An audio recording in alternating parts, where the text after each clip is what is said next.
And a very good morning to you. You're welcome along to Wednesday morning's OTB AM. Myself and Owen are here. Owen is in his jacket. Better ask why. Why are you in your jacket, Owen? Not going to draw attention to it, obviously. I just spilled a mug of coffee all over my face and my shirt. How did you do that? I kind of underestimated how much was in the coffee. Tommy was like, get in the studio, and yeah, all over my jacket. Then I tried to wash it off, and I just made it a lot worse. Yeah, blame me, you dickhead, says Tommy in my ear. Well, it is his fault, to be honest with you. Would you not just have stuck on one of these jerseys? Yeah, I could have. Yeah, you could have been David Myler today, you know? Could have been. It would have been like a FIFA super suit. It could have been Chris Clute. Okay, so in between here and over there, you're going to stick a jersey on, and people can hashtag OTBAM tell us which jersey they want you to wear. The Mayo jersey. Yeah, maybe. Yeah, that'll be fine. Let's just see what the answer is first before I. What would have to happen for you to wear an actual match-worn Dublin jersey on All Ireland final day? There would have to be a briefcase of €1 million sitting right over there, and maybe there is. If somebody wants to pop up with that, then. It's a really weird build-up to the All-Ireland football final because nobody thinks there's any point in previewing the match and matchups and who's going to mark who and what's going to happen, because everybody is accepting somehow that this game is a done deal, primarily based on last year's All-Ireland semi-final, as opposed to the most recent evidence where there was a game between the two teams in Omagh. Yeah, but Omagh is a key part there, and it's also a key part that was part of a round-robin group that wasn't knockout, where Dublin had already won their first game. And on the evidence that we saw that night, that Dublin weren't going full throttle. They would have gone into last year's All-Ireland semi-final full throttle. They wouldn't have gone into the game in Omagh full throttle. And as I've already said, the idea that it was in Omagh is a huge difference to the idea that it's going to be in Croke Park. There's no question about that. They love Croke Park. They're far better there. It's their home ground. It makes a huge difference to them. That's worth 2 or 3 points for this weekend as well. So, of course, people are comparing it to last August because it's the most comparable situation we have. Except that the most recent game happened just a couple of weeks ago. But the circumstances are far too different for me. I don't think that... Are Tyrone not a way better team than they were this time last year? They're probably more street smart. But like on paper, in terms of personnel, are they really that much better than they were last year? Like they've lost Sean Kavanagh. It has the leap forward from the rest of the players made up for that. Maybe, but it's not a quantum leap. I'd say their defensive system is better. I'd say their attacking system is better. Stephen O'Neill is part of the backroom team. Sludden is now a mature, important player in the team. Sludden's been excellent for a few years. I know he's really added consistency to his game this year, and like I just don't think personnel-wise they've made that much of a leap forward. Granted, system-wise, as you say there, I don't think you can really question how much better they've got, because they have got better. I just don't think there's anywhere near the level of an improvement to have closed that gap on the evidence that we've seen. Now, the thing is, you don't know what they're going to... Say they improve a little bit and Dublin are a tiny bit complacent because everybody's telling them they're going to win this game by 20 points, which is fairly natural that you'll get a little bit complacent. When have Dublin ever got complacent? I mean, I don't know. It's hard to tell. Could they have burned off teams in the manner in which they haven't done in recent years? And their All-Ireland final performances have never been the best performances of the year. The best performances have always come early in the year. So maybe without that pressure, they perform better. It's a 3-point game. Is it the pressure that makes their All-Ireland performances? Is that what takes the edge off their All-Ireland performances, I wonder? I think they just have peaked a little bit early. So the papers have some pretty interesting nuggets around this. Great nuggets in the papers this morning. We'll be going through them on OTB AM shortly after 7:45 AM. That's our tweet from earlier. Let the mind games begin was the whole... so that was the story from Muggsy saying that the Tyrone documentary came out to try and get people on their side. And then this Conor McKenna story is pretty interesting. Yeah. Is there a possibility that they parachute somebody in who's a 22-year-old who hasn't played for them? Well, they seem to have the kit ready there. John Fogarty's story that they've got a CMCK initialed Tyrone jumper or whatever it may be ready in the Tyrone dressing room, which is class. That's a great All-Ireland Week story. So I don't know, do they parachute him straight into the team if he is around? I'd imagine not. I'd imagine he will play some sort of part if it's maybe in the closing stages of the game and Tyrone are still looking to kind of keep that vice-like grip on Dublin, if that's what they've done. Then you throw him in. It's like, there's a beast of a man who can run and run and run, and all he's got to do is just mark his man. All he's got to do is get the ball and hand pass it to the nearest available Tyrone man when we're in possession. He served a 2 or 3 week ban this season for biting someone in the AFL. So that's the sort of player you need in an All-Ireland final. Yeah. Well, I actually didn't know that that's what the suspension was for. So there's a bit of a Luis Suarez about Conor McKenna. And, you know, Luis Suarez is most certainly one of those players you'd love to have on your team. He's a big game performer. Certainly likes tournaments. Without question. It would be the most sensational thing Mickey Harte has ever done before an All-Ireland final. Bring back, even if he's just in the panel, because it's literally out of the blue. Nobody saw this coming a couple of weeks ago. And he finished the season last week. Mickey Harte's done some big stuff in the morning of All-Ireland finals. Like, didn't he drop Sean Kavanagh? Was that an All-Ireland final? Or that was no, it wasn't a final. It was a semi-final, wasn't it? Changed goalkeeper. Yeah. Put Canavan on, took him off. Wait, wasn't it? Yeah, Kavanagh off and on again, sort of thing. Yeah. I don't know. Canavan, yeah. Anyway, the other big story in the newspapers this morning is all about the Mayo job, and there's strong hints from Martin Barney that player power has actually been the main instigator in the heave against Rochford, suggesting that they've been silent about this, and so that shows disloyalty to Rochford. There have been rumours doing the rounds that the Mayo players were not particularly happy with what had happened this year, which might be a little bit borne out by the fact that somebody from within the camp is clearly speaking to Kieran Shannon about what happened in the build-up to the game in Newbridge. In his piece today, he has details from team meetings that week where there was no video footage, no analysis done of the Kildare team, and the only video analysis that was done was negative stuff about the team from the previous week, which is in stark contrast to the Horan era, where it would have been like getting the team up, getting them on their toes, bouncing, kind of feeling, yeah, come on, it's game week, let's go. This is the stuff we can do. So you pick the good stuff and maybe mix in a bit of the bad stuff, and you finish with the good stuff. Criticism sandwich. Yeah, there's just a feeling that things had gone stale under Rochford, and that the players are like, yeah, we need something new. The thing about the negative video analysis, I wonder, was that a theme of Stephen Rochford? We don't know. Was it always a negative thing? If this was sort of kind of from the left fields to a certain extent, where they come into the video analysis room and they're a little bit taken aback by the negativity around the video analysis, then that wouldn't really suggest staleness to me. That would suggest Stephen Rochford trying something else, trying something new to get his players up for a game with which they were favoured, with which they were expected to get through, because obviously they were perilously close to going out in the qualifiers the previous year, and once they survived that, they thrived in the All-Ireland series after that draw against Roscommon. So he was looking for something, I'd imagine, this year to try and just get them over the edge again in the qualifiers, just get them through that period, and they needed some other incentive, and maybe absolutely tearing them apart in the video analysis room in the middle of June or July would have been the thing to do in June, because he thought to himself at that point, well, we look back on this at the end of the season as the moment that defined us, when we had a good long hard look at ourselves and we came through it and we put up that performance against Kildare. Ultimately that didn't happen and they got knocked out, so it's all well and good in hindsight. And I must stress, maybe it was always negative, we don't know, maybe the players were getting it in both barrels all the time. But it does seem from the article, what I took from it was that this was a bit of an anomaly, the way they got criticised after the game prior to Kildare. Yeah. He also makes the point that James Horan is very well placed to take the gig again, that the time away has been well spent, that he's kind of the perfect candidate. So we'll come back to this a little bit later on in the newspaper. So I'll tell you what's coming up first. So we're going to hear from Sean O'Brien, who was speaking with Mark Trosney Kelly yesterday. We're going to preview the All-Ireland final. We've got Barney Rock and Enda McGinley a little bit later on as well. And Jason Quigley's going to join us after 9:05 this morning. He's been connected with a title fight. It hasn't happened, but they're at least on the fringes of negotiations. It would have meant him going to Japan. So clearly he's being looked at as somebody who is ready to step up and challenge for a world title fight. This might kick it back 6 months or 12 months, but at least he's in that conversation. So we'll bring you the newspapers now. OTB AM. Thanks to Screwfix.ie, championing the trade with a dedicated call centre. Okay, so we're going to start with the Times Ireland edition. United chief gives backing to Mourinho. This is Ed Woodward. Apparently there's going to be a banner flown over the Burnley game at the weekend at Turf Moor. Ed out, LUHG, love United, hate Glazers. Part of me thinks, oh my God, I can't believe anybody is still in this day and age paying to fly banners over. And part of me thinks, fair play to you. Getting all together, spending 500 quid, getting a little plane to put its way across the stadium. It's like, it's old school. It's like proper, this is something that people have been doing since the 60s and 70s. It's still the most effective way of sending a real message to the manager, because, you know, the managers, they don't use social media.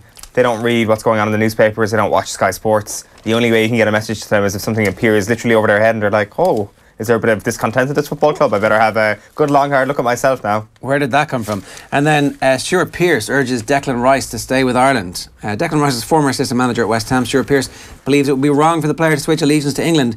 When you commit to a country at any age, well then that should be your lot, Pearce said, who worked with Rice last year as number 2 to David Moyes. This is speaking on TalkSport. Declan is a fantastic kid to work with, wanting to learn all the time. He has the physical attributes to be a good Premier League player. It's like... Well, England are beyond the point of using good Premier League players now. They only use excellent Premier League players. Yeah. World Cup semi-finalists. 4.5 out of 5s. That's it. So Declan Rice is en route to being, what, a 3.5 or a 4? Yeah. Duffer says on RTE last night, if it has meant as much to him to play for Ireland, I think he was kissing the badge after one game and he hasn't lied, then it'll be a difficult decision for him. I think that, like, the notion that this is a decision that's being made, I mean, maybe I'm just super cynical, but, like, that's not how this happens. You introduce, I might be thinking about this thing, and then it's like, well, I wasn't really thinking about it. I made my mind up straight away. I was just telling you I was thinking about it, so I was just letting you down easily. Like, it's over.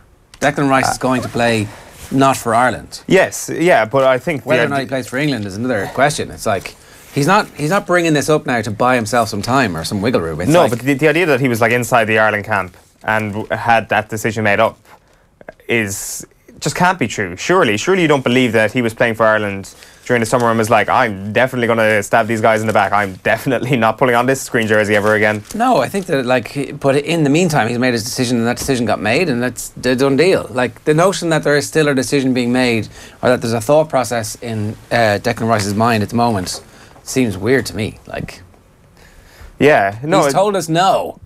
No means no.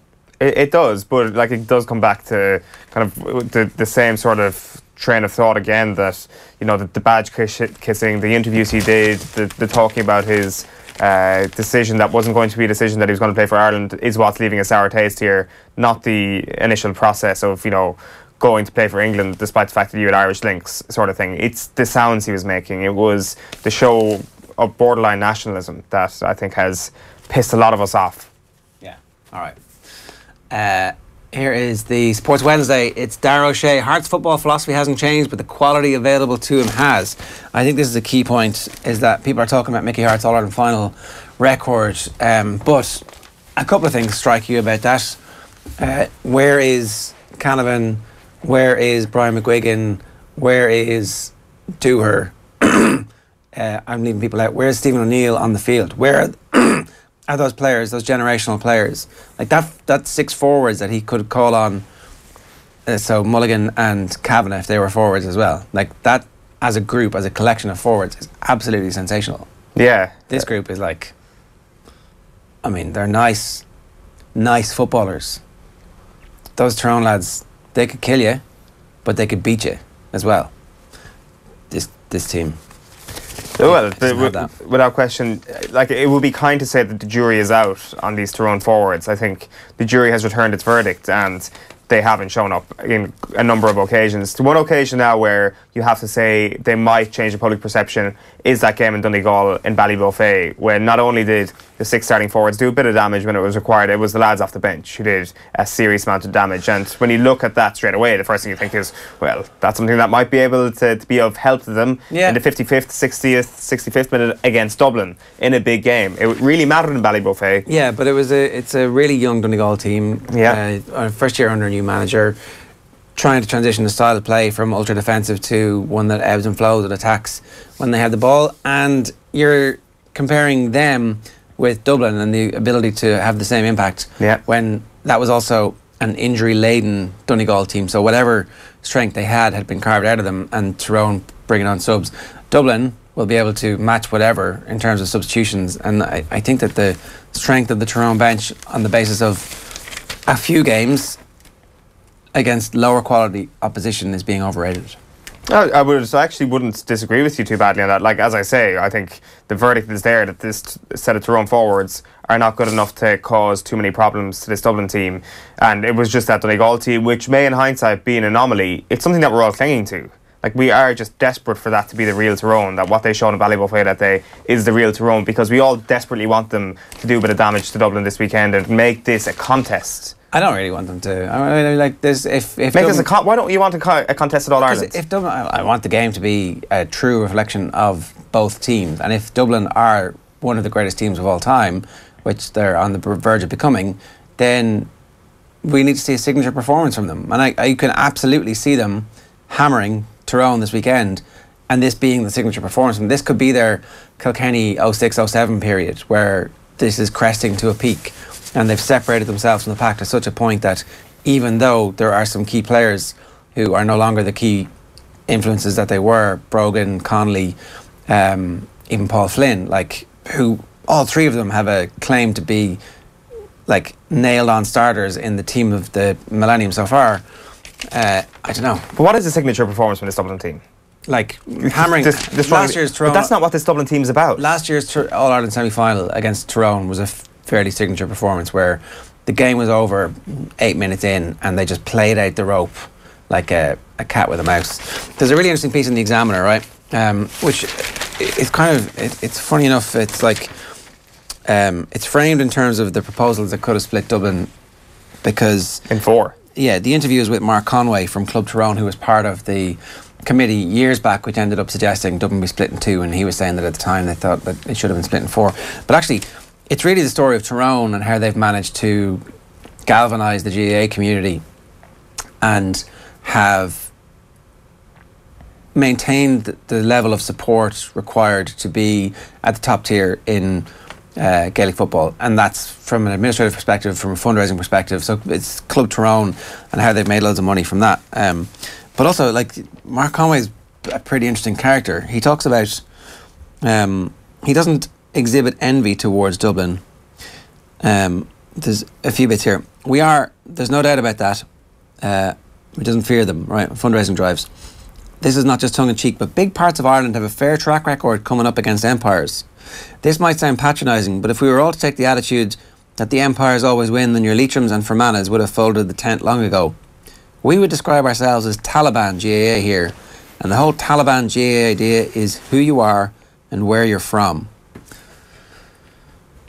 The Taliban is one of the most rapacious, disgusting organisations that has ever existed in the history of the world. Like, they have demonstrated some of the shittiest ways of dealing with their own people. They have raped and pillaged their own society and have destroyed cultural artefacts going back like that are millenniums old.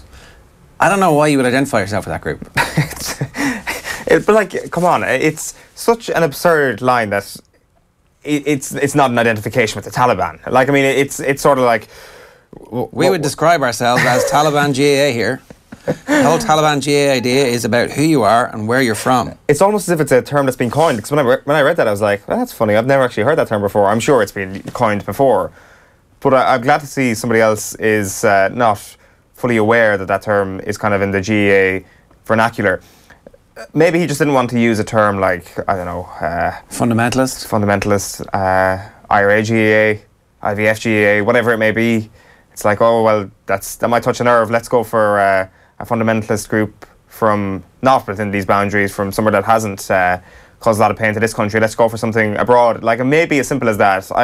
When I read it, I was like, well, that's kind of funny. It's like so absurd it is funny, rather than kind of thinking, well, that's a horrible thing to say, you know? I don't know, it's just mad. It's crazy. Like, I've never seen that term before. And it does seem like the way he mentions it there, it's like that's part of a conversation that he's had with a number of people, as if the Taliban GAA is a term that he uses off the cuff quite blithely and quite often. Yeah, so he refers to Dublin as an empire, basically, and how they should have been split in four. There's 4 county councils that would have been a population of 250,000 each, which still would have left them just behind Cork in terms of population, and so therefore it would actually have been better for Dublin and for their identity. How can anybody who lives in a city of 1.5 million have that sense of where they're from? It's easy for me to say from 100 miles away, but if you live in a place where there are 1.5 million people, I don't think you can get that sense of who you are and where you're from. That's the ridiculous line. That's the piece that I looked at and I was like, well, that's... Well, you don't get it because you're not Taliban GAA. Only the Taliban GAA get to understand this. The fact that if you're from a population base of 1.5 million people and you can't identify with where you're from is an absolute nonsense. Do we not live in a country of 5 million people? Can we not identify? No. No? No, you can't. Unless you're from a small green field with a Colleen playing a harp at the corner, you don't have a clue who you are. A leprechaun dancing at the crossroads is how you mark the sense that you were allowed to progress into this period of life where you're allowed to have geographical identity. I mean, if you want to identify yourself as Taliban, fair enough. Well, we should be allowed to pour scorn on your crappy way of communicating. It may be more of a reflection on me than anybody else that that was the line that stuck out to me rather than the Taliban GAA line. The line that you can't. You can't. You're a bit of Taliban yourself. Yeah, I do enjoy. There's certain appealing aspects. There isn't certain appealing aspects. Just desecration of cultural artifacts, the misogyny. Yeah, I mean, it's not that different from Ireland, really. There are certain. There are a lot of similarities. Railing against it was also quite amusing to hear that Irish people have railed quite well against empire in the past. When I would actually say that empire has kind of crumbled. A lot of this society has literally. We didn't fare too well against empire when the famine struck, for example. Or the Catholic Church as the empire that kind of runs our schools and hospitals to this day. I mean, we're doing great against them, aren't we?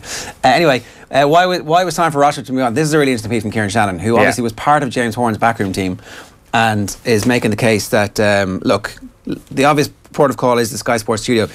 Sound out Jim McGuinness. Talk to him and see, would you be trying to replicate Donegal? Or maybe, we've got some different types of players. We could be an attacking version of what you were doing. How's that sound, Jim? And then it's like, look, James Horan is probably best suited to the position. So it gets to the point where it's like, look, Rochford hadn't really improved the team, that there was kind of a few fits and starts here and there, but that it all seemed... And in fairness, this is keeping with what he has said over the last 18 months or so. There was a point about the level of coaching that was going on around Aidan O'Shea and how his shooting hadn't progressed. And that a good quality coach would have said this isn't good enough, and that the environment wasn't right for that. If you put this together with the piece that Barney has written about the fact that the players haven't come out and said, what's the story, we need to keep Rochford, there's a suggestion in the background here that the players are actually happy enough. And so this is the bit where there was the details. The video analysis only included clips of poor play, minimal examples of what Mickey Hart would term catching players doing right. This is before the qualifier against Kildare. The players were admonished for their performance in their first post-match review meeting. Most damningly of all, ahead of that Kildare game, there was no footage of their upcoming opponents, while the rest of the country was wondering where Mayo would be playing. The team themselves knew little about who they were playing. So clearly somebody from inside the camp has been explaining to Kieran what the preparation was like in advance of that game. And he also goes on to talk about the same voice syndrome and how there needed to be more ruthlessness from Rochford to change the backroom team up ahead of the year as opposed to waiting to the end of the year to get rid of them all. So, you get the sense that Kieran Shannon is still pretty close to the Mayo camp. And if he's saying James Horan is best suited to the position, and he was part of Horan's backroom team himself at one point, then you've got to assume that James Horan is back in the running for this, which I think would be great. Well, I would suggest that, given, Kieran Shannon obviously is a very good source in the camp who's giving him this information, and he's obviously, as we all know, quite close to James Horan. It would be absurd to think that Kieran Shannon didn't put pen to paper on that article without speaking to James Horan first. I'm making the leap here that James Horan wants the Mayo job back and desperately wants it back, and he's definitely in the running. And I would say James Horan is going to be the next Mayo manager. He's going to be back in the hot seat after reading that. Well, let's wait and see what the county board think, County boards have long memories. They remember every slight and every kind of disagreement. And well, to be fair to Horan, he hasn't kind of aired the dirty laundry. As we were speaking to Mike Finnerty yesterday, I was like, oh yeah, what actually did happen with James Horan? He hasn't spoken about it that much. Well, he said that the county board should have been more aggressive in fighting Croke Park when the game was in Limerick. The game against Kerry was fixed for Limerick because the American football was on. He did do an interview where he said that he thought that there should have been more. Liam O'Neill told Mayor to shut up or put up, basically, right, as the GAA president at the time, which is not a million miles away to what happened to Kildare. We're told, show up or you're going to forfeit this Different game. situation. Well, it's not a million miles away. Not a home ground. It wasn't a home fixture. Neutral fixture. But it doesn't matter. The point is that you were still being told, shut up, do what you're told, right? And the Mayo County Board at that time shut up and did what they were told. Kildare County Board went, we've literally nothing to lose here. Our team is going out. They're not doing very well. Not even sure if the manager wants to stay. Not even sure if we want to keep him. So they all rode in together and showed what a unified county can do. it didn't look like the county board were backing the players at that point. You can say it's a different situation. No, but I guess the talking down to from the GAA was quite similar. And what Mayo people thought is actually at the time is kind of, you know, we can all agree or disagree on that one. But anyway, look, he's got some interesting suggestions. He also has an eye for surrounding himself with good people, like his fiercely solid and trusted Lieutenant Tom Prendergast, and especially identifying left field but inspiring coaching choices. Cian O'Neill, followed by Donny Buckley.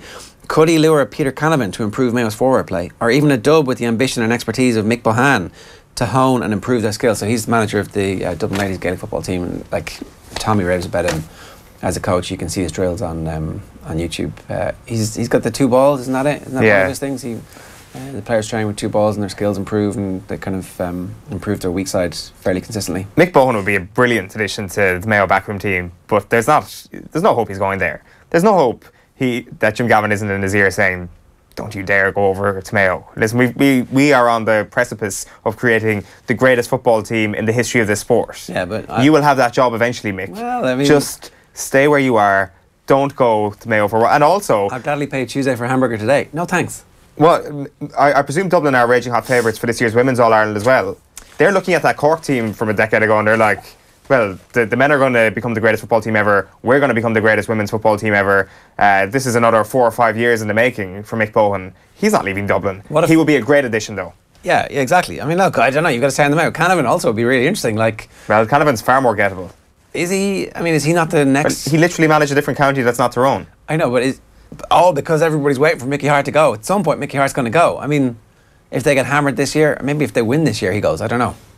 Anyway, so that's what. Any thoughts on James Horan? The Irish News will bring you that one. Well, the thought is that he's definitely going to. He's in the box seat for me. Tyrone players have always been behind Hart, says Sludden. So it's funny that this is continually a line of questioning about the RTE thing and just generally where Mickey is. I guess it's the week of the All-Ireland final and you've got to talk about it. United to give Mourinho time is the headline on the back of the Irish Independent. Caged Animal O'Brien, hungry for a turn. He's in the best shape of his life, he says.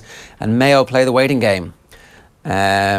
So let's just wait and see. I mean, Jim McGuinness, today's Wednesday. Tomorrow night, Jim McGuinness is going to be part of the Off the Ball Roadshow. It won't air live on the radio. So if you want to go and see what Jim McGuinness says live and in person about whether or not he's going to be the next Mayo manager, then you've got to come to Croke Park tomorrow night, offtheball.com/events for tickets. I've heard Jim McGuinness and James Horan are both showing up in suits tomorrow because it's a job interview for them both, isn't it?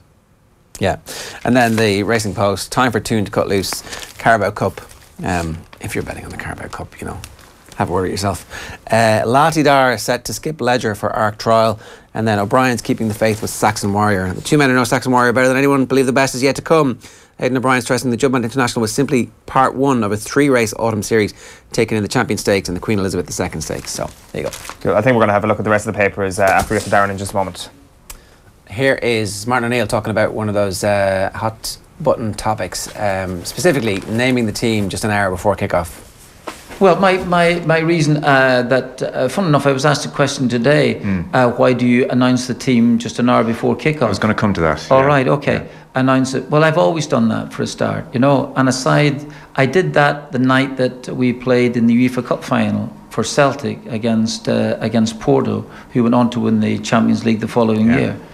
There is a difference. There's a difference in the sense that there's 2 things that are really important here, and it's really simple. Brian Clough is a great manager, fine. Alex Ferguson, one of the great managers of all time.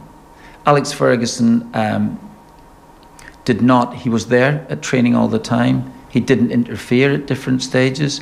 I know he was dealing with world-class players, but he hadn't got world-class players available to the moment he walked into Manchester United, and he had time. He needed time to build up, but you're talking at club level now for a start, and that that's really important.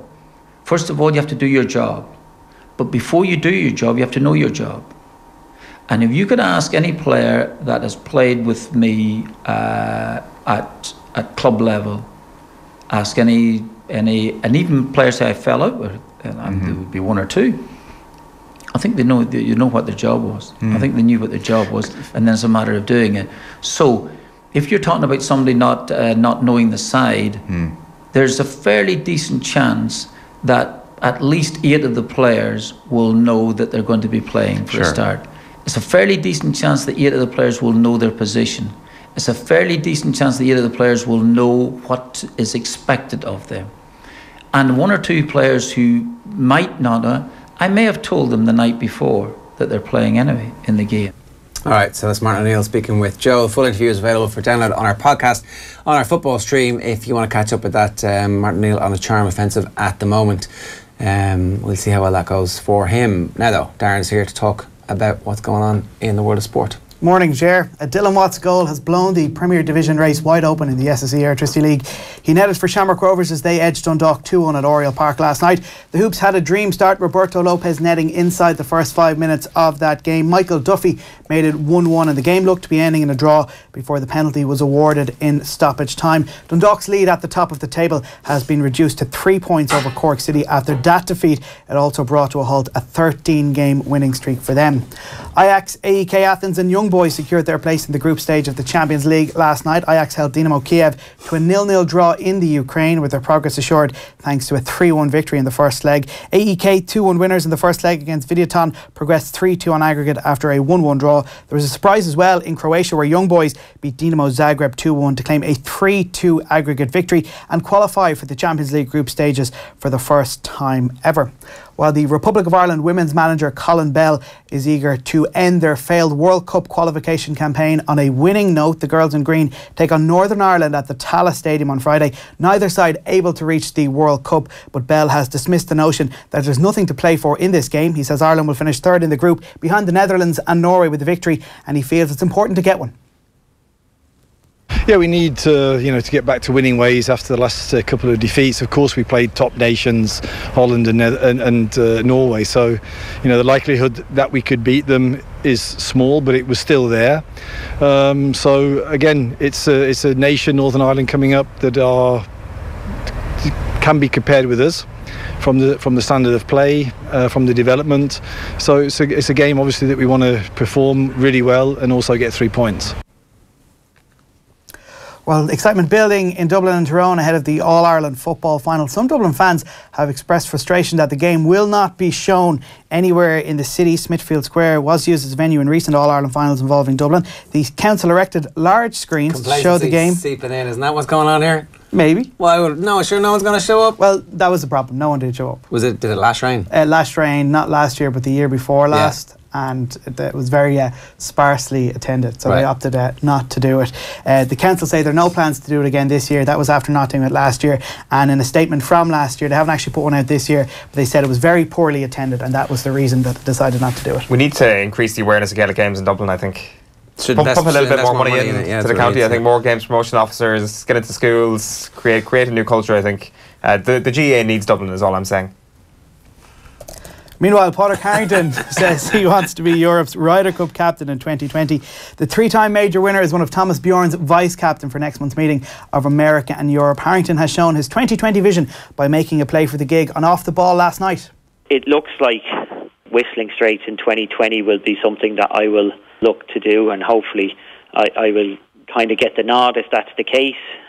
But we're not discussing, who's going what and what's happening until after this Ryder Cup. Certainly for me, I don't envisage waiting around until I'm 54 years of age or something like that, because you could be long forgotten. He won't though. Harrington's going to find a way to be relevant in golf at 54. Like he'll win a Grand Slam of seniors majors, and everybody will be like, ooh, something will happen that Potter Carrington will still be relevant in golf by the time he's like 90. Or maybe he'll actually win a major. Maybe he'll you laugh. Open. No, I'm not. I'm not laughing in a it's ridiculous. It's actually laughing it's weirdly possible because it's Padraig Harrington. Yeah. He's already reinvented his game. What age is he now? 47. And he reinvented it at the wrong time though. He reinvented it when he was winning majors. Possibly, but he's reinvented his game literally in the last month. So we all saw what happened to him at the weekend when he managed to do that. So who knows? Further reinvention could yield further titles, as they say. So keep messing with your game, is what you're saying. Yeah, basically. Darren, what would make you, as a Dublin fan supporter, worried ahead of the weekend? I'd be worried by the Tyrone have racked up decent scores. They're not a side that Dublin will steamroll over. This is the most kind of complacent I think the media have been since Dublin got whitewashed by Donegal I remember you couldn't bet on them. And in McGuinness's book, he makes the point that we couldn't believe the coverage of that match. We decided to lump it on ourselves. I think that Tyrone will approach this with quiet confidence. Like the 20 minutes of Dublin-Galway, Dublin had that penalty have gone in, were on the ropes and in big trouble. And I think it was just glossed over because it was comfortable in the end. And I really don't think Dublin are going to go out there and smash anyone. I mean, it would have been nice to see Galway score that penalty, to see what would happen when a team, also Galway were kicking the ball into Cluxton's hands and kicking stupid wides. You suspect Tyrone won't do that? Like, you can make a case for Tyrone being a better version of Galway. Tyrone could have beat Dublin on that day. I would firmly believe that Dublin, the way they were, the unforced errors, the uncharacteristic mistakes, I think if they had to come up against a side with more quality and fitness, I think Galway probably ran out of steam in the end. I think if they had gone up against Tyrone on that day, Tyrone would be the side in the All-Ireland final. They wouldn't be facing Dublin. Is Q-tourism something you actively practice? Or, like, it seems that it's a trait that Dublin people are getting very good at. Is that Q-tourism? It completely is. But I'm not going to come in and say, yeah, Dublin are going to win Dublin by 20 steamrolled points. them last year. Yeah, but Ger made the point earlier and you kind of just decided to gloss over it because it didn't suit your narrative, but Tyrone really put it up to them in Omagh this year. They did. And they did. It's in Omagh. This is Croke Park. It was the Dublin team going in third gear. Tyrone, they knew they were going to go through if they won that game. Dublin knew they were going through. They had Roscommon in their own backyard, their second, let's not forget, of 3 home games. There are 2 home games in their 3 Super 8 games. So they knew they could go back to Croke Park the weekend after and beat Roscommon if they had to. They duly did so, but it was a bonus that they beat Tyrone rather than this huge incentive. That night was far bigger for Tyrone than it was for Dublin. Niall McGrath from The Office says, rumour has it that Owen Sheehan was duck hunting before this morning that off the ball. Some jack at that. And Will said he just needs a pipe and a shotgun. It's all. I see somebody giving out to me for wearing black and navy as well. I do apologise to crimes against humanity. I see my zip is broken on this as well. This jumper is, or this jacket is screwed. This is really your come and get me plea to a major brand to dress you in the mornings. Like, yeah. We're going to end up looking like Conor McGregor I've got no suits. fashion sense. Look down the barrel of the lens there, Owen, and beg for some free clobber. Michael Devlin says there's nothing in the Conor McKenna story, #OTBAM. Devlin is a journalist and a Tyrone man, so I don't think there's anything in the Conor McKenna story. It would be ludicrous at this point to shoehorn somebody who hasn't been part of the setup in for an All-Ireland football final. Like, this isn't a club match. I mean, it's ludicrous enough that some of these lads come back and play club matches. And okay, fair enough, they do that, and you can understand why you're a small club would try and get a professional athlete into the team. I understand that, but at the same time, it's ludicrous. Whose initials are on the kit then? Who's CMCK?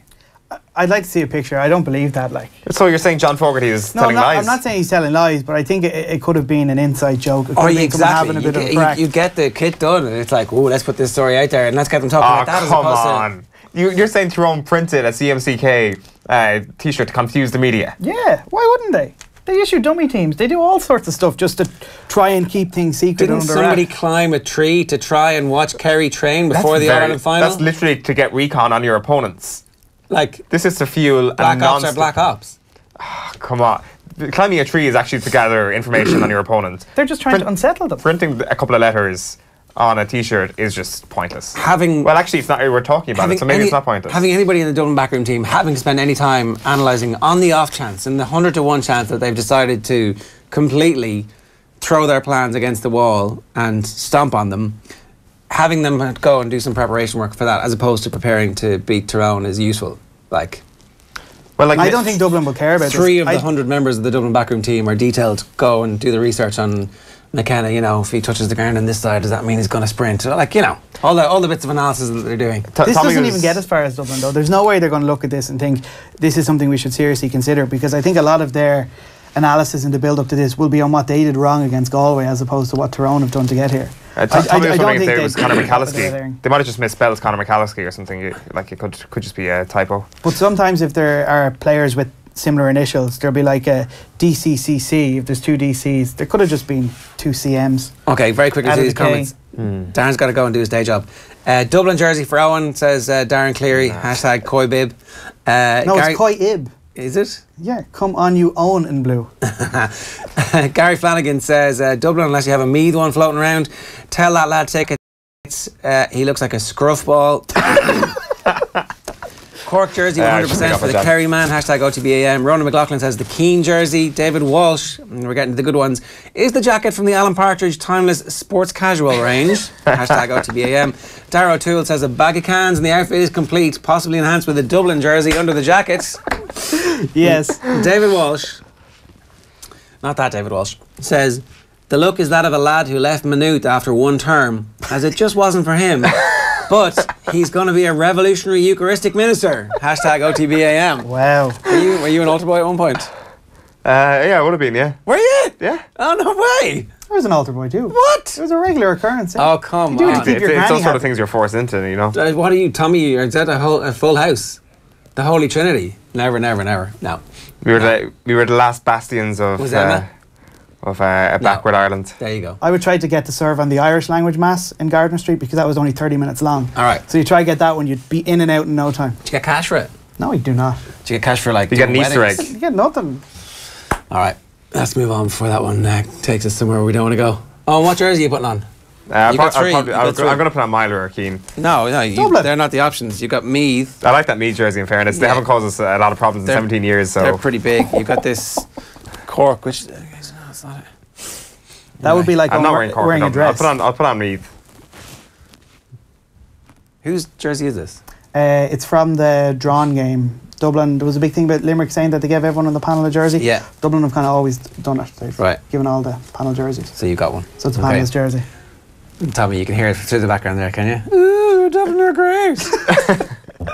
That's real mature, Tommy. Grown up, Tommy. Grown Darren, up. good stuff. Thanks very much for joining us this morning. OTBAM is live with Screwfix.ie, championing the trade with a choice of over 20,000 quality trade products. Did we miss anything big that we should actually be talking about? No, you've got everything covered. Okay, good stuff. Right, so Sean O'Brien is nearly back, nearly ready to go. He has been speaking with Maura Trossan Calig. He was at Leinster for us yesterday afternoon. She caught up with Sean O'Brien, who is hoping to have a big season on the pitch. For me, it was just making progress every single day. And that's the way I went about it in rehab. So it was just about getting bigger and stronger and fixing everything that was a little bit creaky. So that's why pre-season's been so good, and the last 4 months has been really good for my body. So I've been pretty positive, to be honest with you, over the last while, and feeling in a really good place right now. It's a massive incentive. Missing out on everything last year and knowing what squads we have in both setups this year again, and you want to go after more trophies and get a bit greedy. So, that's what I've been trying to do, is trying to force my way back into those teams and work as hard as I can and see where we are at the end of it. It was my hip kind of injury that had me out for a month or so, and then when I came back, it done my shoulder. So, the hip was fine, but the shoulder went. So it was just unfortunate the way it all worked out. But from a rehab point of view, we ticked all the boxes and done everything right, and that's rugby for you. The World Cup is probably pushed Joey Carberry along, might have been some factor or something he had taken into consideration. What have Leinster lost and Munster gained? Yeah, well, obviously, we've lost a very good player, someone who came up through the system, and someone, I suppose, who Leinster invested a lot in, but Munster have gained that now, and Munster have gained, really good, enthusiastic young out half, who's incredibly talented and works incredibly hard. So, and has a good few strings to his bow. So, he'll bring that down there and, add a lot to their setup. And with the players they have, he'll fit in pretty well down there. It's not the same when you're not involved. Obviously, you've added a bit to the setup. You played earlier on the season. Everyone's telling you this stuff, but you play to be there and a part of the big finals and be out in the field, and it's very different. So it is not contributing on the field on the day. So a bit of a strange one. The lads are on a kind of a different buzz than you are, and but that's just the way it is. And I think that's human nature as well. You are disappointed, you're happy though as well, but you've a lot of mixed emotions. The lads they don't forget about you completely anyway. But it's a strange one because they've put in the work on the field. You've added maybe to the setup a little bit off it, but other than that, you can't do much for them. I've gotten exceptionally patient, I think, with injuries. And it's helped me probably in everyday life too. you know what I mean, you kind of let it go over your shoulder and you get on with it and look at the positive and try and get better every day. And the last 5 or 6 months for me I've been doing that every single day. I've been trying to get a little gain here and there, so that's why I feel very good, in a really good place now at the minute, and really looking forward to the year. Sean, one of the pieces of advice people are given when they are injured, athletes in particular, is to work on other aspects of your game that you might have neglected or not worked so hard on when you were fully fit physically. Was there anything particular that you felt you were able to work on in the last few months, aside from learning, obviously, but you just said your patience, but anything else of your game? It's a tricky one when you're in rehab so deeply. You're just trying to get back and fix those bits and pieces that aren't quite right. But I suppose over the past few months, body composition for me, because I haven't been doing much running or anything, so nutrition was a massive one. So I've really looked after that, and that stood me to good stead now, coming back and starting to run the last 2 weeks. Felt really good. So all those bits and pieces add up, I suppose, to when you do get back fully, that you're not blowing too hard when you get out there, and that you're nearly fit or 80% fit where you want to be. So I've really worked hard on stuff off the field that way. The trouble with injuries as well is that it's the rocky road back. It's not just one straight trajectory. You have a good day and a bad day. Could you tell us how that road went for you the last few months?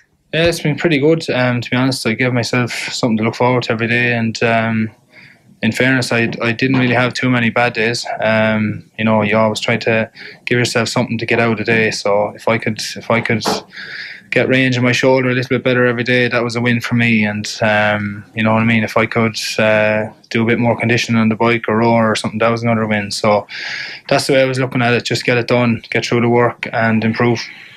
Just wondering if you were watching the hurling and Limerick's victory and the buzz that all created. Did you see that, and did you watch the final and see the aftermath, the joyous scenes, and think we can create a buzz like that down the line? So it's next year's World Cup. Yeah, no, I was at the match. It was good, but I think we've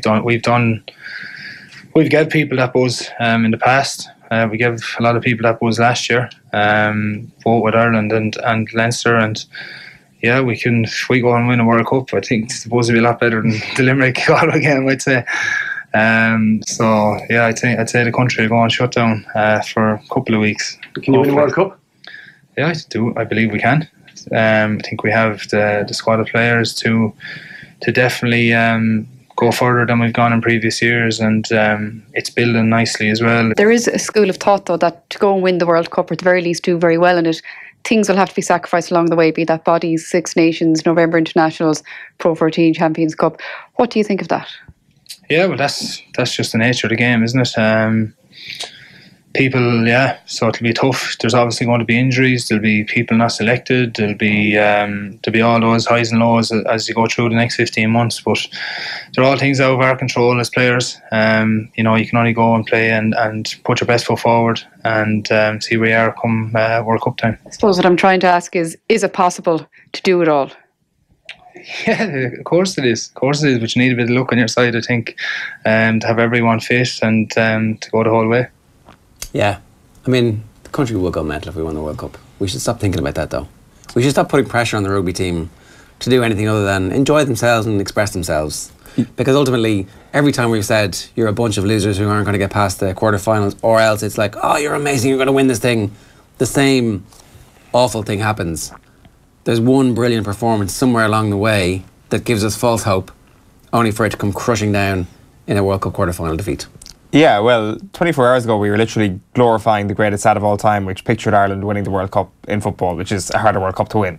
So I don't think there's anything wrong with us getting carried away and dreaming of us winning the World Cup. I think it's great. That was not... So no one had ever, in human history, no one had ever said the Irish football team could win the World Cup until about 5 months before that World Cup. We were like, hang on, Duffer is world class, Robbie Keane is scoring amazing goals. We have Roy Keane. The best midfielder in the world at the moment, and he's crushing it. What else do you need? The World Cup is actually full of crap teams, especially this World Cup, and it's in Korea and Japan. That means there's no home advantage for anybody. And then the ad came out, and it turns out Jason McAteer had scored a bunch of beautiful goals and been involved in a bunch of beautiful goals, and we were like, hang on a second, we're really good at football. That was the point of that ad. So you're saying that it's a prolonged pressure on the rugby team? With the Rugby World Cup, it's always like, we're going out there to win that because we have belief in ourselves. Because over the years, we've kind of beaten all of the teams with the exception of the All Blacks in a game at some point in the 4 years before that. So we're not a million miles away from it. Well, it's actually a very good point, because you think about Grand Slam year, 2009, think about what happens. You think about the going in and winning the Grand Slam this year. Like, I know it's only 12 months ago, but I'm trying to think what was the mood music around Irish rugby. It certainly wasn't, it wasn't defeatist, but it was like, well, you know, we're probably going to be second best in the Northern Hemisphere to England. England are rocking at the moment. We'll do very, very well to get anywhere near them in the Six Nations. And then this year happens. Like, you do wonder if there's some truth in what you're saying, that every time we do play down the Irish rugby team, they go and surprise us. And every time we build them up, they go and surprise us with being a little bit shit, as they have been on some occasions. If you go back over, say, like, if you go back to, say, 2007, if you go back to 2011, whatever it may be, like, I don't know. I don't think there's any, like, real impact on it. It's just curious that the performances are often way off the mark in terms of how we predict them to go. Yeah, I don't know what to do.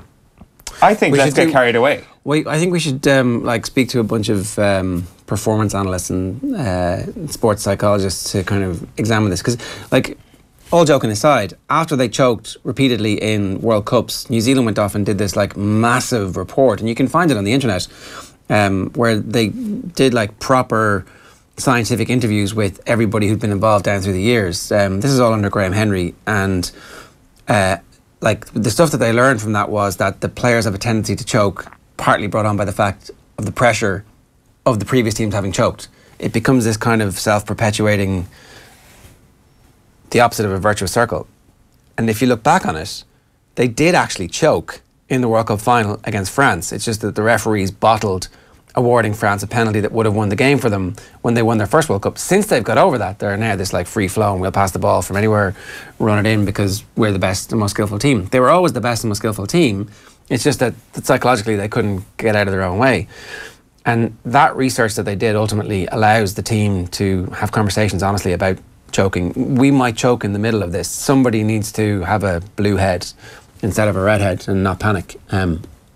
And, like, I don't know if that level of analysis and self-examination has gone into the repeated pattern of failing at a World Cup quarter-final. Like, you can see Joe Schmidt has certainly done loads of work on, we didn't have enough depth of squad. I'm going to completely have a massive surge of players coming through. I'm going to give Jacob Stockdale the opportunity to play in the Six Nations in a way that, like, you would have had to kind of be around the squad for a bunch of years beforehand. So Schmidt has definitely learned, but I wonder from a psychological perspective, if Schmidt goes, does all the information that he has, does that disappear from Irish rugby, or are they building up this package of information about why we as a country have repeatedly failed at quarterfinals and how we are addressing that, like, brick by brick from the grassroots all the way up, so that it's not a cyclical, entirely dependent on Joe Schmidt and his outlook. It's actually Irish rugby has fixed the problem of being obsessed with quarterfinals and semi-finals of the World Cup. Well, yeah, it's true. Like, the obsession kind of needs to be there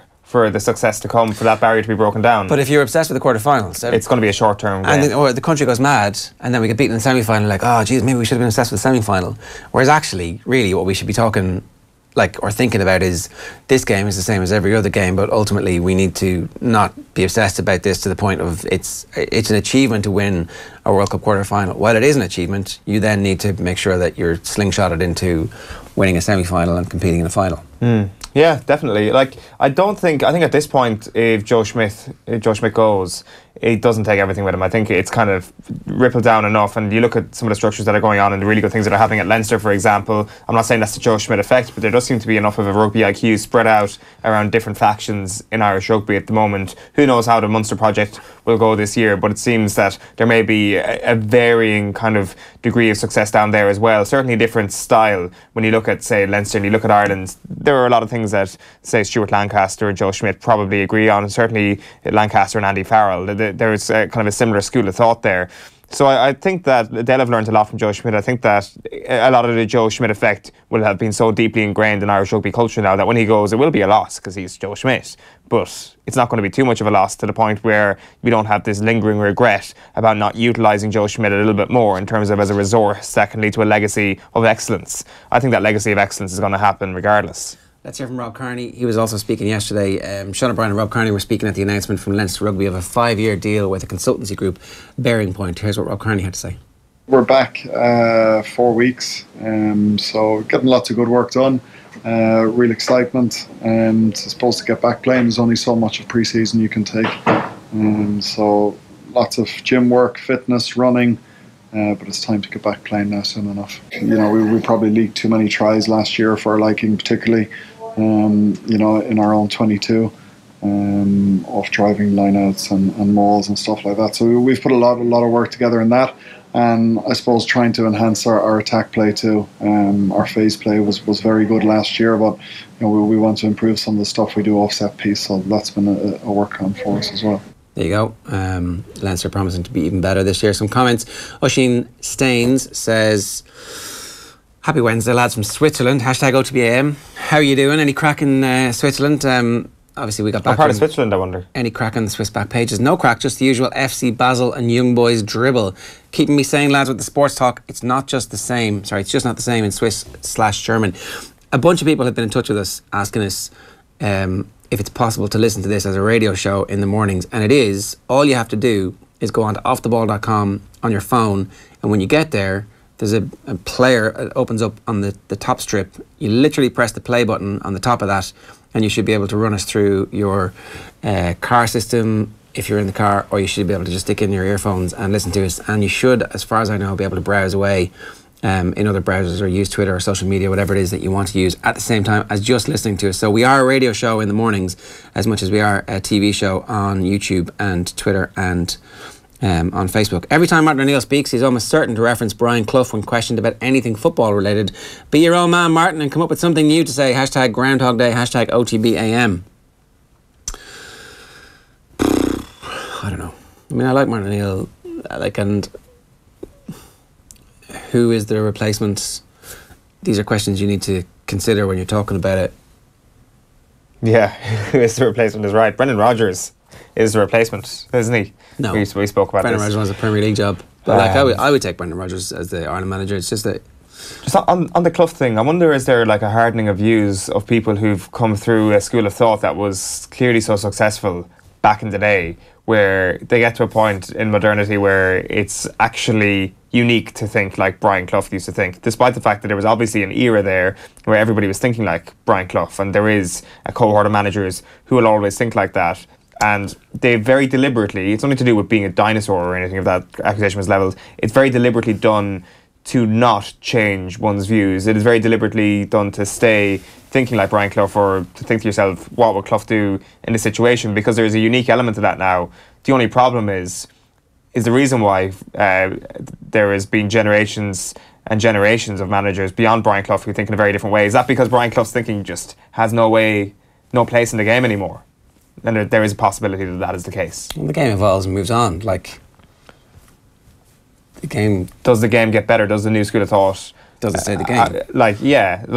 Is the new school of thought, without question, is it by its very definition better than the Brian Clough school of thought, for example? And there is a growing sense that it might be. Well, there's no doubt that there are elements of each part of football history that are useful, and it's good to go back and see what was successful, because certain cycles in terms of how teams set up and things like that happen. But human beings change and evolve, and how you treat people changes and evolves, and people's expectations change and evolve, and the coach, the player-manager relationship has vastly changed since the time that Clough was the manager. So anyway, look, a few more comments for you. Owen Collins says, let him wear the jacket. That's more shameful than putting a Dublin/Cork jersey on him. Hashtag OTBAM. Shane Kenny says, jacket gate. Hashtag Gary Flanagan says, Hon the Royal. That would win a World Cup of GAA jerseys. It would, actually. I wouldn't. It's nice. I like it. I like the checkered nature of it. Tommy says, good idea. So we're going to do that. Let me see, does it have the Keep Back sponsorship? Does it have the what? It doesn't have the Keep Back sponsorship. No, it just says on the... It's 88. Tommy says he thinks it came in the 90s. So there's actually a... See, that's an automatic... You're way ahead of everybody else if you have a jersey. It's 91 is the first year of sponsorship. Okay, so... I mean, if you were to do... It's like an unfair advantage. It's like having 15 players on a soccer field. What's an unfair advantage? Not having a sponsor? Yeah. Oh, that this gets a leg up because Keep Back isn't ruining it. Yeah. Keep Back adds a bit of something, no? That's kind of like a nostalgic vibe. I'm not sure does it add much aesthetically. You are asking the wrong person to give their take on anything to do with fashion, by the way. Sponsorship first started in 87, but apparently Tommy's reading it that that logos were only allowed on the front in 91. So where did the logo?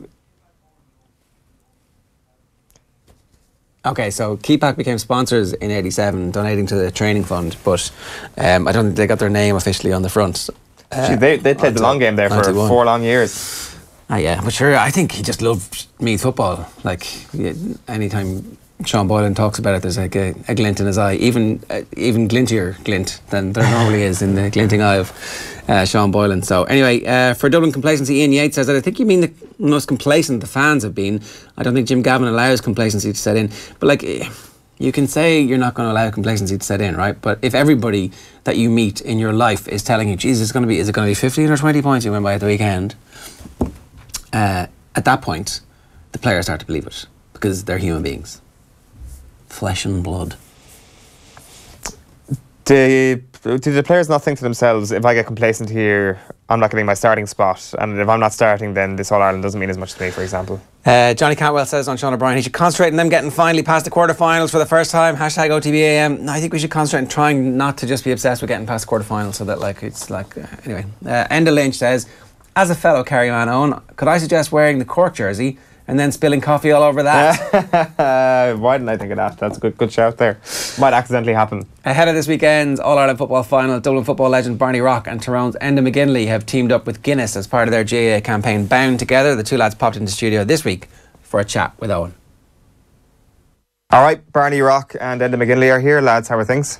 Good on, good. Looking forward to. Yeah, I can't wait. We'll get into that in just a moment, but Enda, I can't but mention the documentary that was on last night. We obviously had 3 of your former teammates in studio with us on the Saturday panel at the weekend. Brilliant story, obviously, as a lot of people will know, but a brilliant documentary, wasn't it?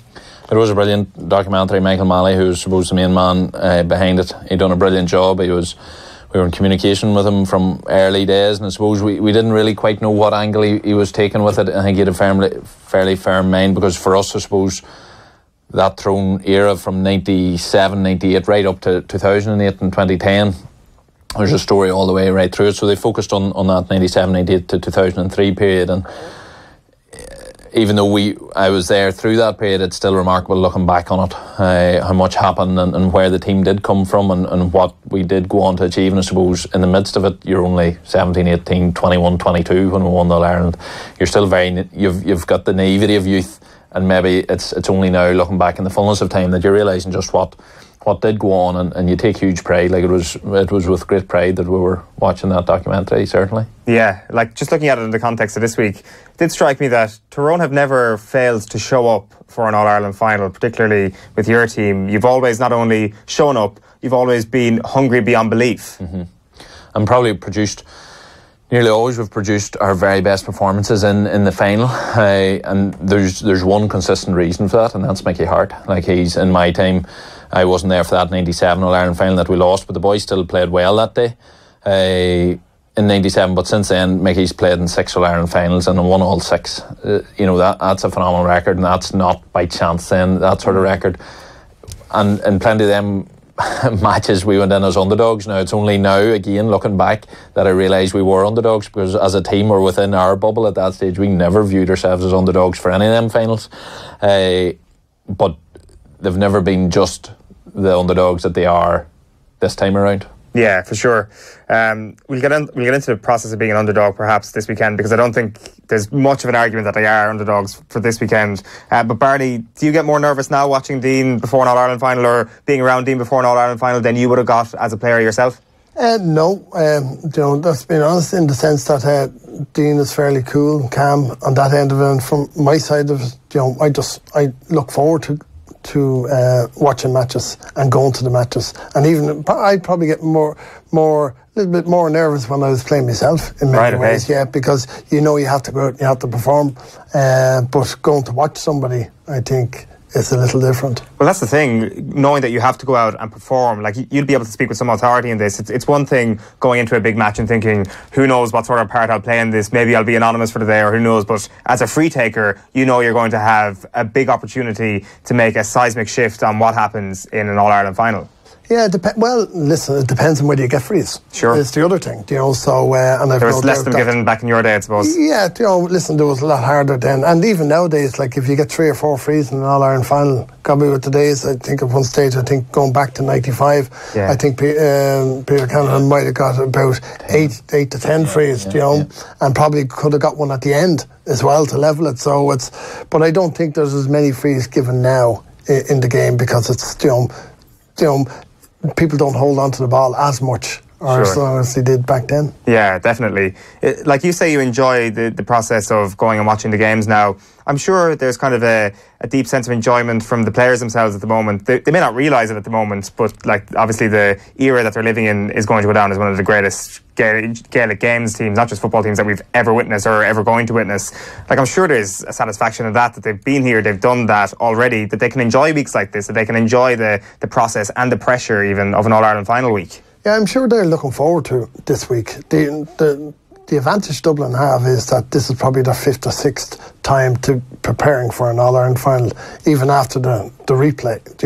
So from that point of view, the preparation should be the same, whereas it'll be different for Tyrone coming up, because this is their first one in this particular stage, and they're coming, as we said earlier, underdogs. They have a proud record of winning All-Ireland finals, and as we said, Mickey Hart has won 6 out of the 7, so he's got a proud record. And when you think of it, we're probably 2 of the greatest modern day managers, Mickey Hart and Jim Gavin. They're plotting their wits against each other for Sunday. Yeah, definitely. How much does that All-Ireland final experience help Mickey Hart, despite the fact that it's been 10 years? I think it's massive, but then he didn't have a huge amount of experience back when he started, and yet he got it pretty right pretty quickly. But his experience, he'll I suppose believe in himself, but with Mickey that's never really a doubt. But more so than that, the players will believe in him, and the players will have seen the Tyrone teams in the past go to big matches and really perform. And there's plenty of teams out there that whenever the stage is at its biggest, there is cracks that show, and there is a lack of deep belief that they'll either produce their very best on the day. Lots of teams talk about the difficulty of producing the best performance on a big day, and yet in Tyrone there's nearly the opposite mentality. We sort of see the big day as the very day that we will produce our biggest performances. So that attribute that Mickey has of being able to do that needs to be at its very best in terms of this All-Ireland final. But I've no doubt that he will do that, and I think sort of obviously coming into this final, I was sort of thinking, what was that? What was that about them finals? Like, it was there for them 6 finals that we've won, and what was it about them finals that had us so sure? What was Mickey doing that had us so sure that we were going to win? But there was nothing specific, and maybe that's key. As an experienced player, you sort of know when a manager is trying to pull something or pull a psychological manoeuvre, and so there's immediately sort of you'll call that for what it is, a sort of a trick.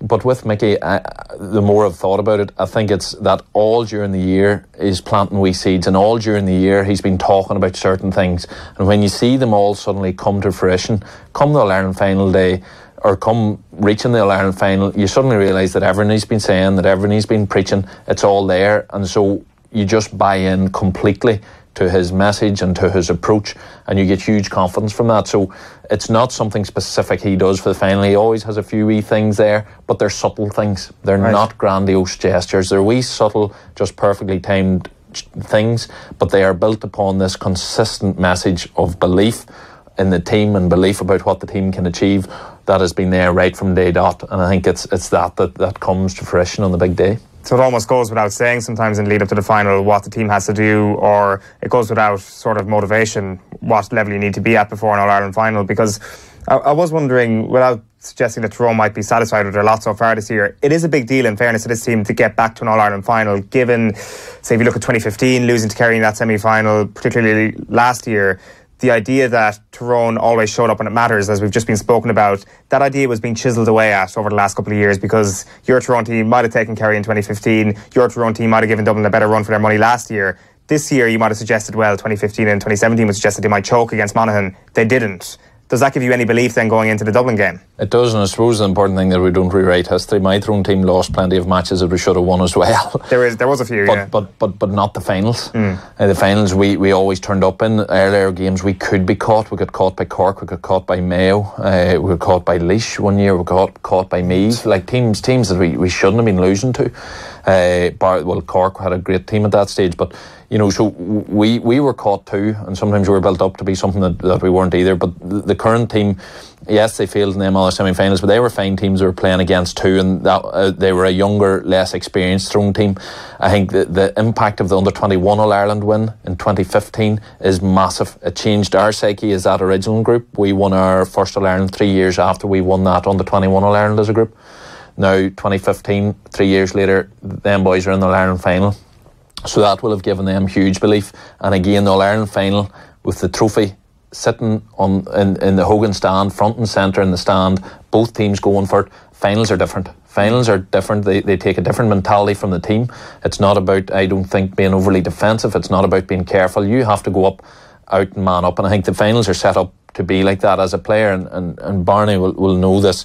As a player, by the time you've reached an All-Ireland final and you're going out to take on an opponent in an All-Ireland final, if you don't believe in yourself then, or you don't feel you're ready to man up and take on whoever it is that you're on that day, well, why are you ever playing the game? Whenever you reach the All-Ireland final of Gaelic football in our sport, in our country, you're ready to man up. And I think the Tyrone team under Mickey Hart has always managed to capture that belief in that moment for the final. Yeah, definitely. Barney, as a Dublin supporter this Sunday, what are you most afraid of from this Tyrone team? What is the thing that they might pull out of their sleeve that might worry you the most?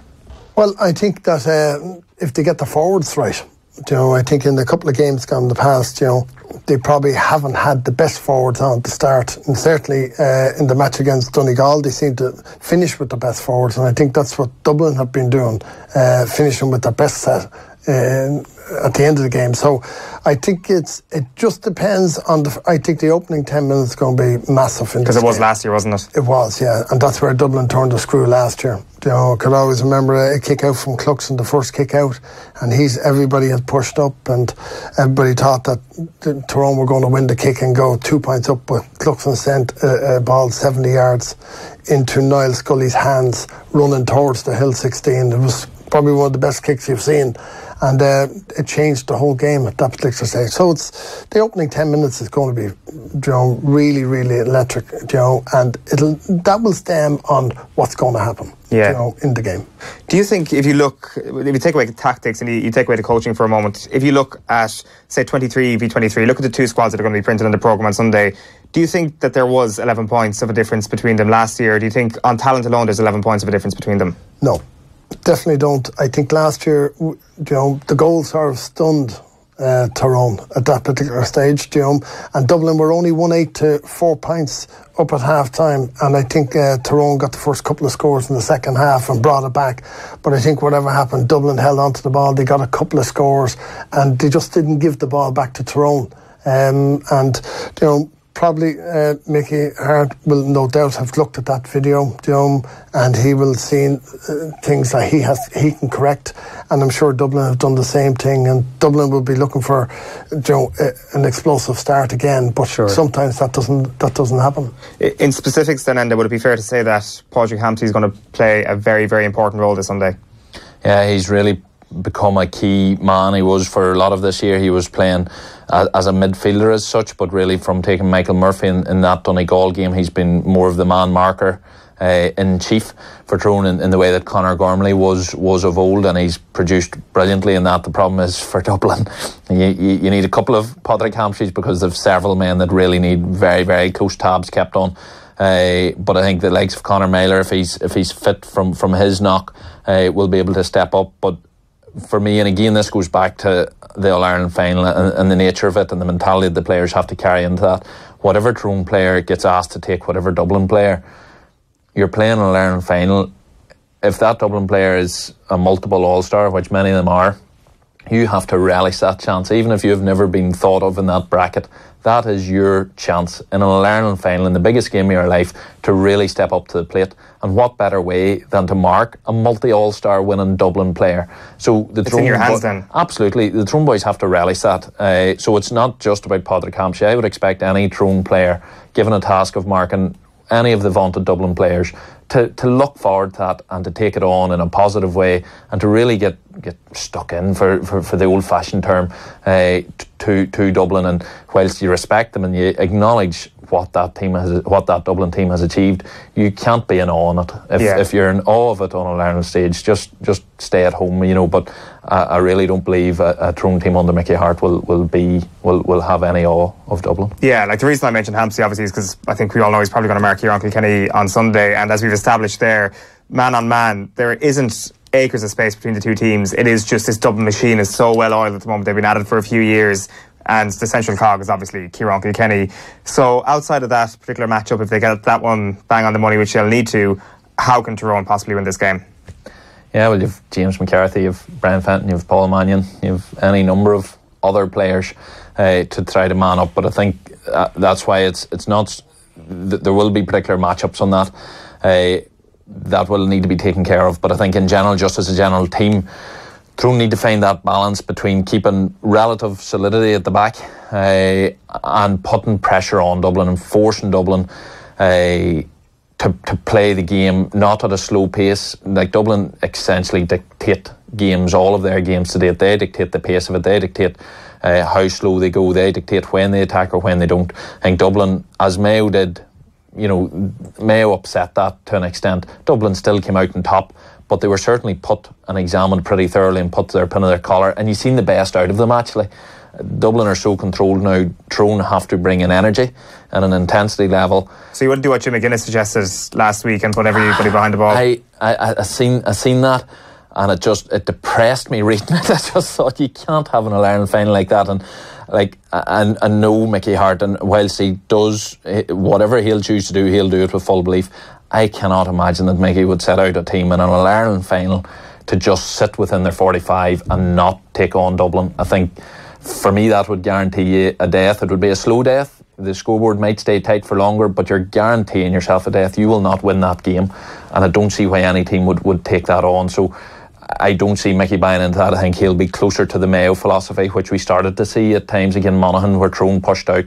But without a doubt, this won't be a one-system game. Neither team will play this game all to one system. Tyrone won't push up all the time in Cluxton's kick out. They won't give him the kick outs all the time. They won't go hard press the whole game. They won't go ultra defensive the whole game. You'll see both teams at certain times in defence.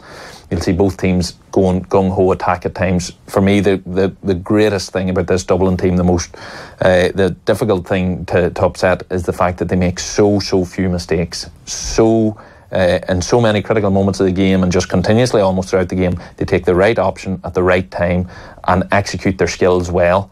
And people talk about their conditioning and all of that. They are just brilliant footballers making the right decisions at the right times in big games. Tyrone have to match that. Yeah, Barney, I presume you're not going to disagree with any of that. Last question to you actually: if they win this weekend, Dublin, if they win, we're not. Let's not take anything for granted here. Are they then the best team you've ever seen? Well, certainly. You would have to say modern day, yes.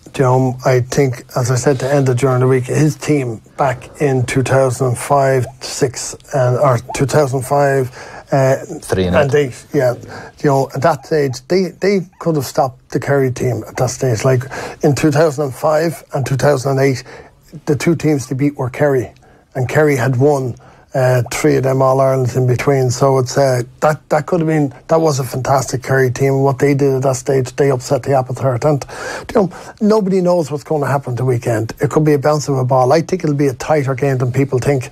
I think it will come down to one kick of a ball, the opportunity of maybe a goal in the last minute to either win it or lose it for Dublin, I'm expecting a very, very tight game, and it's all about playing on the day. And I think Dublin, they must play to their best of their ability to win the game. Yeah, well, let's hope it is tight. Let's hope your expectancy comes true, because the last couple of All-Irelands have been tight and they've been absolutely brilliant as well. Barney Rock and McGinley, thanks a million for joining me in studio.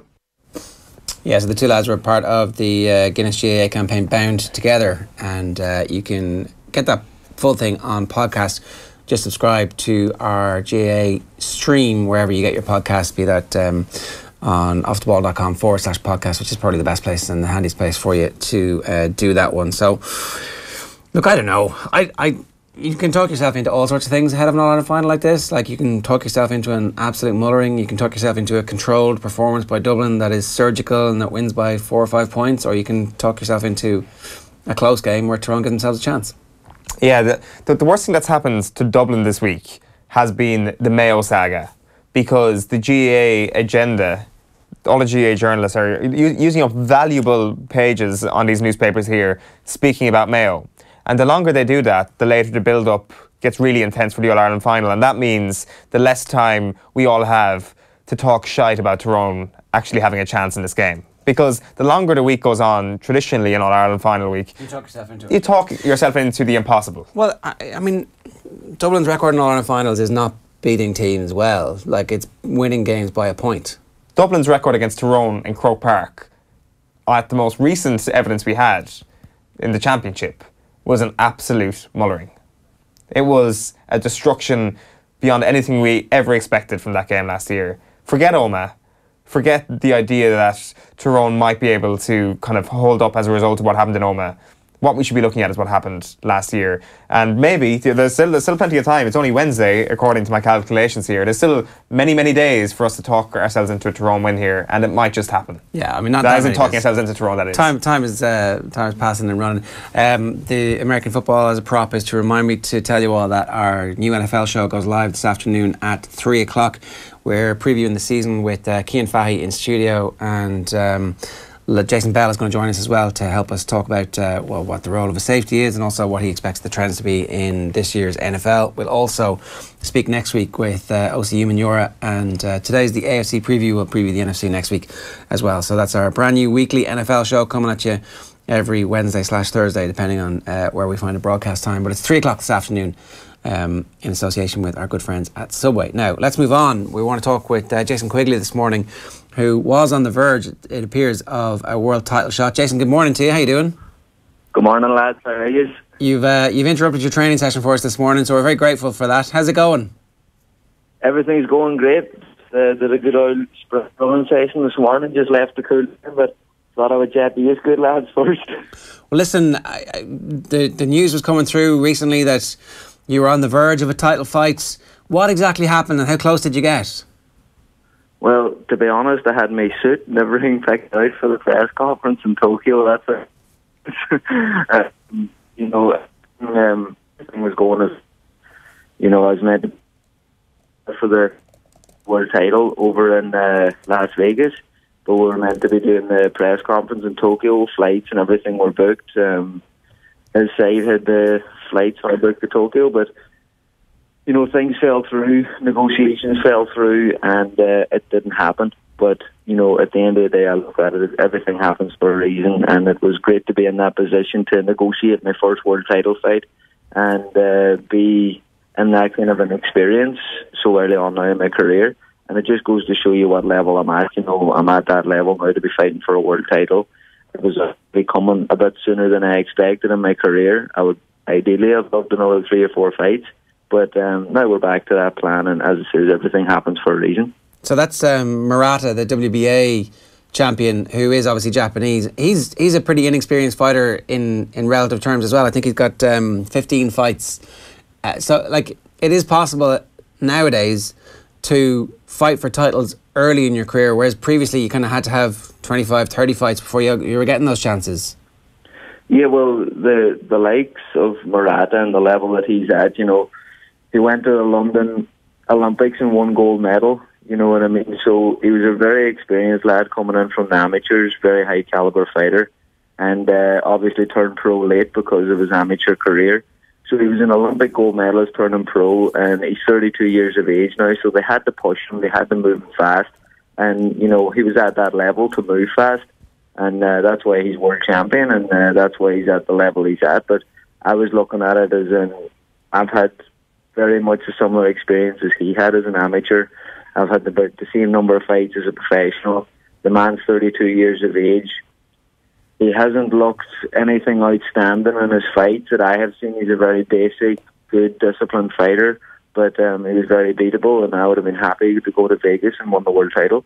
Yeah, so I'm just looking at the BoxRec rankings, and he's ranked 8th in the world in the division. Obviously, Saul Alvarez, Gennady Golovkin, Daniel Jacobs, they're the kind of the top 3 in the weight division. But like, that would have been a big step up for you and a big opportunity to kind of catapult you into that top tier. How do you navigate your way from where you are now to almost not being a mandatory for one of these belts, but like getting into that conversation no matter who is actually looking for a defence? Well, to be honest, you know, as I said, the original plan was to climb that ladder more steadily and have 3 or more fights. Like, with the most prestigious boxing council out there, the WBC, I'm ranked number 3 in the world, and with the WBA, I'm ranked number 9 in the world. You know, and putting all that there together, I'm in the ideal position where I'm at right now at this stage and this time of my career. I'm steadily climbing that ladder. I'm in great positions with the WBC and the WBA. And now it's a matter of time just getting those 3 or 4 more fights now under my belt, gaining that good experience, and then challenging for the world title. Because, you know, I've had that year out with injury and everything like that. I've had 1 fight back, and I'm looking to get another 2 or 3 more fights back before I challenge for that world title. Yeah, in retrospect, maybe missing out on this fight might not be the worst thing, in that you do actually then get the opportunity just to get in and test yourself. Like, as I said, everything does happen for a reason, and, you know, any fighter in this game gets offered a chance to fight for a world title. There'd be something wrong with them if they turn it down, do you know what I mean? And that was the case for me. It was very difficult to turn that type of a fight down. You know, in the situation, what it was, the opponent, the venue, everything like that, you know, it all seemed perfect, it all seemed ideal, and it all seemed like it was meant to be. But, you know, things work in strange ways, and whoever's up there looking down is making the path for me, and I'm delighted to be going on that journey now and gaining the experience that I'm gaining with that world title negotiations and getting ready to fly to Japan, and that not happening. You know, that's how close it was. Jason, what do you need to do to become a better fighter? Like, what is the stuff that you'll learn in the next 3 fights that makes you somebody who will believe, no matter who you go in against in your division, that you're going to be able to win that fight? What are the technical aspects? What are the tactical aspects? What are you trying to achieve? Well, mainly at this stage of your career, it's the experience. You know, you have the skills, you have the talent, you have everything like that. It's you know, for a lot of fighters, maybe it's gaining confidence. I'm very confident in myself and my own ability, you know, but it's getting them championship rounds and those 10 rounds, going the distance, you know, fighting lads that are experienced, that has been there, done it before, and, you know, learning the tricks of the trade. Because as I've said previously in interviews, amateur boxing and professional boxing are 2 different sports. You know, there's a lot of men out there that can get through 3-minute rounds and everything like that, but, you know, a real man and a real professional athlete and boxer has to get through those 10 rounds, 12 rounds, title fights, and come through cuts, you know, low blows, all the tricks of the trade, you know what I mean? And to be honest, it's mainly the experience, gaining the confidence in yourself, and just getting that back, and that mentally you're 110% prepared. Yeah, it seems that preparation isn't something you have to worry about too much, that you're in a good place in terms of the people you associate with, in terms of the gym, and in terms of course, the promotion aspect of things with Golden Boy. Yeah, without a doubt, you know, and my management team, Sheer Sports, and my promotional team, Golden Boy, you know, my coaches over here, Dominic and John Engel, have been absolutely amazing, you know, in the build-up and keeping everything so smooth for me, you know, through this not-so-smooth situation, because you can understand when a man's out injured, you know, you're not going to be fighting. But when you're fit, healthy and ready to go, and the fight's on, the fight's off, the fight's on, the fight's off, that's very difficult to get your head around. But, you know, I tried to stay present in the moment and tried to stay present in the day that I was in, and tried not to look too far ahead or too far behind me, and just concentrate on what I could control at the time, and that was just staying ready and staying prepared. You know, I have a great team around me, and this is the reason why I have chose a great team around me.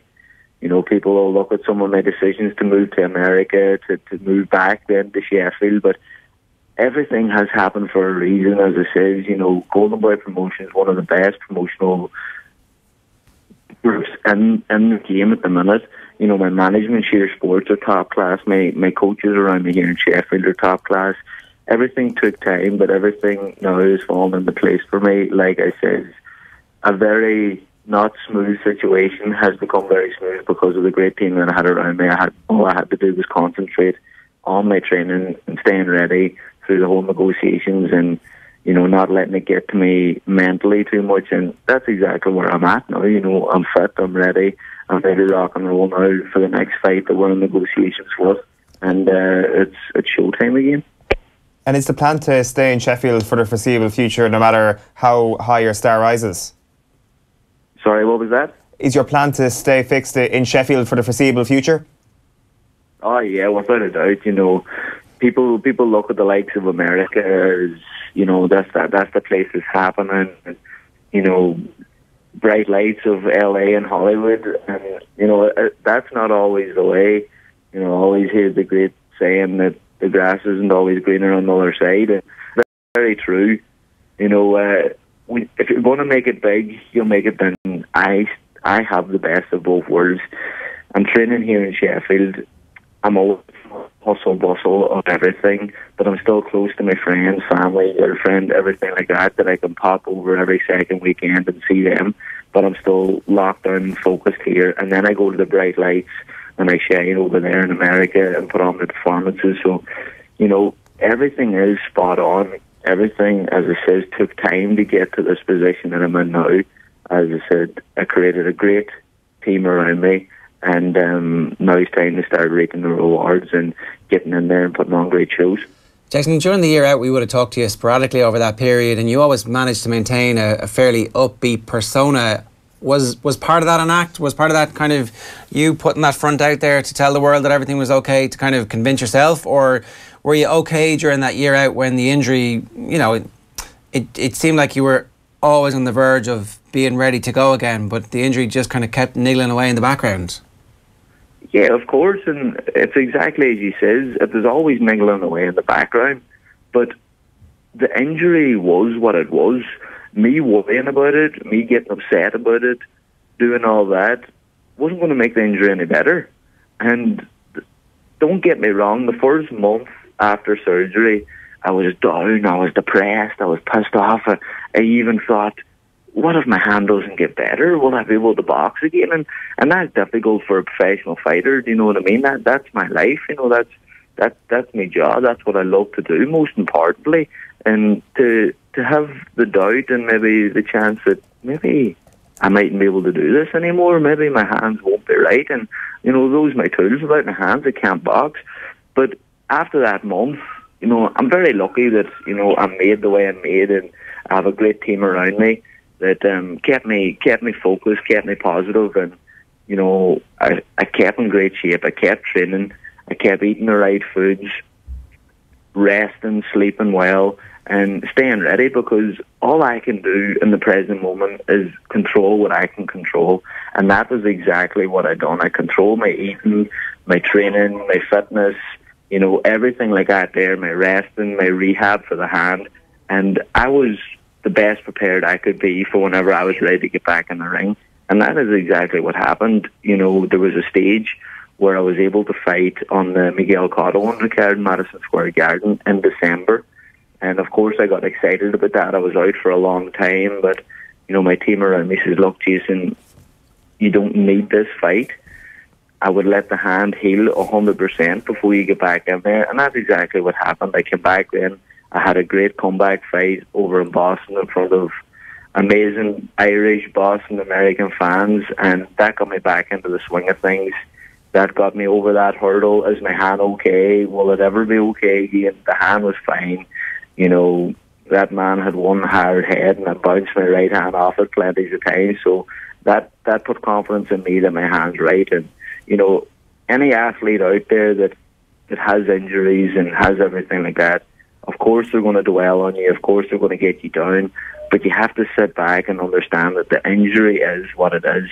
There's nothing you can do to make it better, only be a better part of yourself, and that is just keeping your healthy lifestyle and everything like that, because that all helps in the recovery of injuries. Yeah, for sure. One last question: when will we see you next in the ring, do you think now? Yeah, I've been in touch with my management and Golden Boy over the last 2 or 3 days, and we're working now towards an October date, and that'll be announced now very shortly. So I'm excited, and as I say, I've always stayed in shape, stayed ready, so I'm ready to rock and roll now come October, and there'll be an announcement very shortly. Well, listen, we'll let you get back to work. We can't wait to see what suit you had picked out for the Japan press conference too, so hopefully it'll get a run out fairly soon. Definitely, without a doubt. Good man, Jason. Thanks a million. Top class. Thanks very much, lads. Jason Quigley with us this morning, live from Sheffield, talking to us about how close he was to a title fight. That would have been good, but at the same time, as he says, he's only 27. You forget boxers these days go on to like 33, 34, no problem. So, he can afford to be a little bit more patient than, say, Paddy Barnes. He had to be a little bit more impatient. But I guess there was the dangers there of going for a title fight too early in your professional career that we saw in Belfast the other week. So I think this might be a blessing in disguise for Jason Quigley. Okay, so we're going to introduce you to a new segment, which is really an old segment, but the start of it this week is a little bit convoluted. Hero of the Week? Yeah, Hero of the Week is this guy in a stadium who decided to take over the Bet365 stand all on his own. One single fan in the stand opposite me, says Steve Crossman, a journalist. But because he's decided to sit there, he has had to have a steward just behind him too. So this to me is just pure and utter heroism.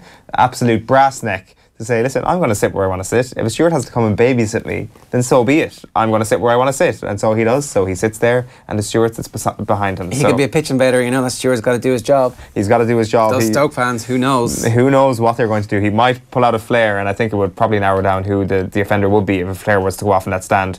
The dickhead of the week is Donald Trump, in a sporting sense.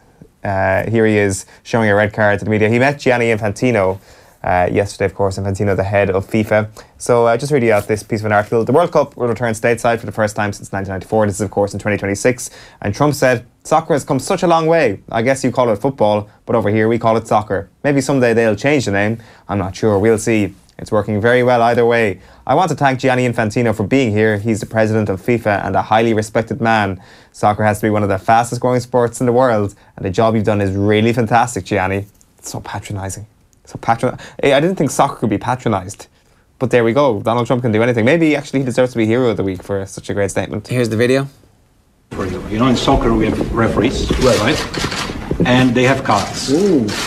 Yellow cards and red cards. Yeah. Yellow card is a warning. Doing his best magician impression.